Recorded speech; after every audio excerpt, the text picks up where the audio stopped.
Les fruits de l'esprit sont l'amour, la joie, la paix. Galates 5, 22. L'erreur des Galates n'était pas celle des Corinthiens, qui se glorifiaient de dons et de connaissances.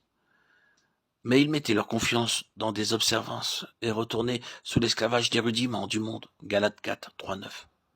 Pour tous, le résultat était le même. L'esprit n'avait pas encore pénétré dans leur vie intime et par conséquent, c'était la chair qui réglait encore leur vie extérieure, suscitant au milieu d'eux de l'amertume, de l'envie et des inimitiés. De nos jours aussi, il en est de même pour un très grand nombre d'églises qui portent le nom d'églises chrétiennes.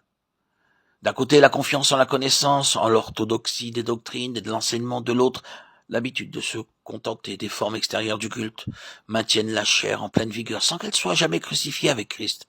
Et par là, le Saint-Esprit n'a pas la liberté d'opérer une véritable sainteté de vie, de faire vivre de l'amour de Christ.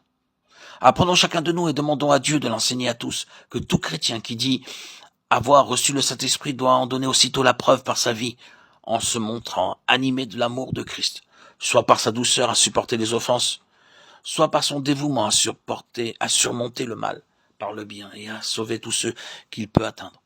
Il faut que chaque membre de Christ continue et reproduise ici-bas la vie même de Christ. Oui, l'Esprit de Dieu est bien l'amour de Dieu qui vient à nous. Envisager sous cette face-là, cette vérité doit nous faire scruter sérieusement l'état de notre cœur, tandis qu'elle nous apporte aussi force et encouragement. L'Esprit est l'amour de Dieu descendu jusqu'à nous. Cet amour est donc à notre portée. Il demeure en nous. Depuis le jour où, après avoir cru, nous avons été scellés du Saint-Esprit, l'amour de Dieu a été répandu dans nos cœurs par le Saint-Esprit qui nous a été donné. Romains 5, 5. Quoique il n'ait guère produit de fruits visibles dans notre vie, quoique nous ayons à peine senti sa présence en nous et que nous ayons trop méconnu cette grâce, clé de Dieu, cependant il était là et avec lui était descendu l'amour, clé de Dieu dans notre cœur. Car l'un ne peut être séparé de l'autre.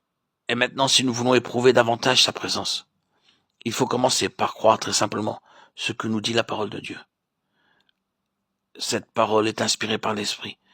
Elle est le moyen préparé de Dieu par lequel l'Esprit nous révèle ce qu'il est, ce qu'il fait.